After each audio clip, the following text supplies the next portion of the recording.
Hey, Define Yourselfers. I'm Chris, aka the Confident Autistic. Today, we're going to talk about something that can be a little bit confusing, and that is the difference between self diagnosis of autism and self identifying as autistic. So, let's get started.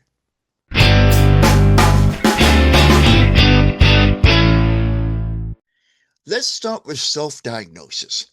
What is self diagnosis? Self diagnosis is when someone carefully researches autism and recognizes that the criteria, traits, and lived experiences of others who are on the spectrum matches their own. Now, this self diagnosis phase often includes looking at diagnostic checklists, reading books or articles about autism, especially those that are written by actually autistic people. And that includes watching videos like this one, taking screening tests. Many of them can be done online, and reflecting on our own life story. So you watch all that stuff. We take in the checklist, we read books and articles, we watch the videos, we take the screening tools, and to see if we meet in our minds the criteria to self-diagnose ourselves as autistic. We use our own life story. Sometimes we'll even use ChatGTP to say, and ask it, do autistic people have sensitivity to light or noise or any sensory issues? And we can use that as well to help us in this self-diagnostic process. Now, for many of us that suspect we're on the spectrum or that are on the spectrum, self-diagnosis is the first step because getting an official diagnosis can be expensive, time consuming, or even impossible due to long wait lists or professionals who don't understand adult autism. Additionally, many of us start off by going through self-diagnosis phase because we want to feel confident when we tell someone, and because it does take some nerve for us to do this, to tell our doctor or counselor, whatever, I think I may be on the spectrum. And if they ask, well, why do you think that? You're going to want to have evidence. You're going to want to have reasons for it. And that self-diagnosis will give you that because you don't want people to say, oh, I don't think you are, and you get shut down. This is why self-diagnosis is an important part of the journey. Now let's talk about the other side of the coin, self-identification. What is self-identification? As autistic, self-identification, on the other hand, is less about research and criteria and more about choosing autism as an identity. And for many of us, this comes after we do some diagnosis. We don't just wake up and say, hey, I think I'm autistic. We don't, most of us don't do that. Most of us, we go through the diagnosis stage. We see traits that other people on the spectrum have, and we start seeing similarities. We do research, like I talked about earlier. Then we get to the point of starting to self identify as autistic. When we do this, when we start the self identifying portion of our journey, it's like saying, I see myself in the autism community. I relate to those experiences of others that I watched on videos or I read about, etc. And I'm claiming this, and when I say this, I mean the identity of autism as part of who I am. So let me repeat this quote real quickly here because it's very important.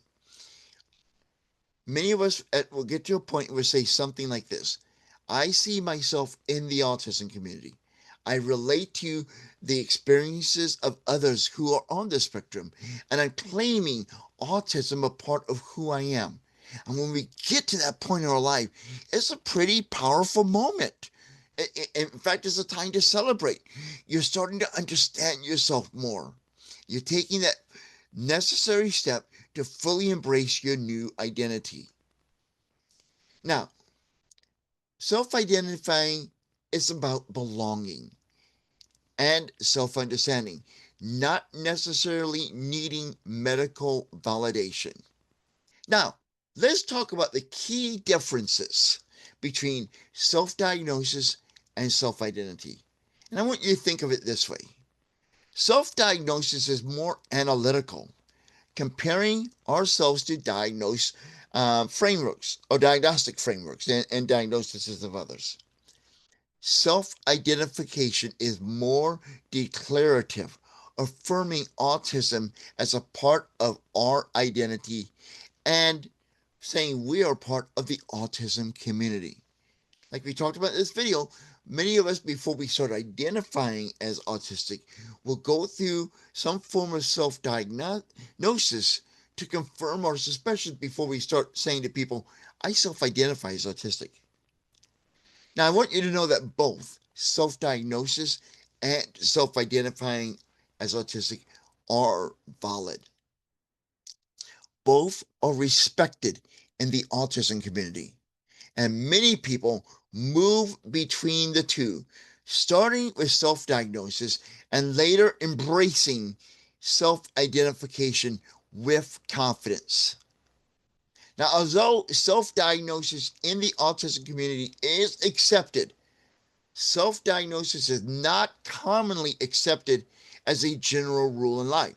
And this is one reason I struggle with saying I'm self-diagnosing myself. Because, we all hear, don't diagnose yourself, go to a doctor. Don't research it on the internet because you can go from a headache to dead in 3 clicks or whatever they say, right?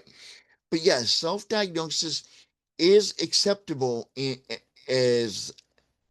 acceptable within the autism community. But self-diagnosis is not commonly accepted as a general rule.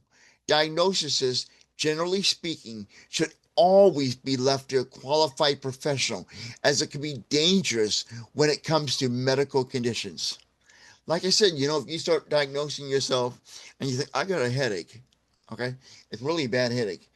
And you do some research and think, oh my God, I'm having a brain aneurysm. I'm going to die in minutes. And you don't. And it can go the other way. You could do research. Let's say you have a headache. Oh, just probably a little bit of headache, tension, whatever. It's really bad headache, but it will go away because the internet says so. Then bam, you fall asleep, you have an aneurysm, you die. This is why I don't like encouraging self-diagnosis in most areas, but when it comes to autism, it is often a common part of our journey.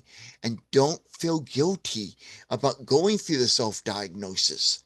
Go through the self-diagnosis. Then, when you're ready, transition into self-identifying. And once you get to that, if you decide to pursue an official diagnosis, that process of going through self-diagnosing that helped you get to self-identifying will give you the confidence to fight for that diagnosis if you choose to go that route.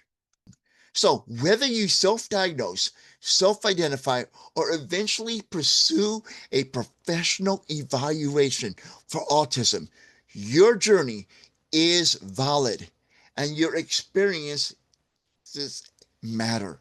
That's right, your experiences that you've been through that have validated in your mind that you're on the spectrum matter. And whatever you go through matters. Whatever happens in your life matters. Okay? Don't let anyone tell you, oh, what you went through does not matter. It matters. Might not matter to them, but it matters to you. And don't let someone tell you to dismiss something like that because it's a part of who you are. Your experiences help frame who we become, who we are, and who we will become in the future. Now it is your turn. Which do you prefer, self-identifying or self-diagnosis, and why? So when you walk up to somebody and you tell them you're on the spectrum, you've not received an official diagnosis, do you prefer to say, I self-identify as autistic, or I self-diagnose myself as autistic? Which one do you prefer and why? And which one don't you like and why? Let's get both sides of the coin. Share your thoughts in the comments. Also, please like this video to help others discover this content. Until next time, this is the Confident Autistic, reminding you that I'm always here to help you rise above challenges to live confidently autistic. And if you enjoyed this video, check out the videos that are now on your screen.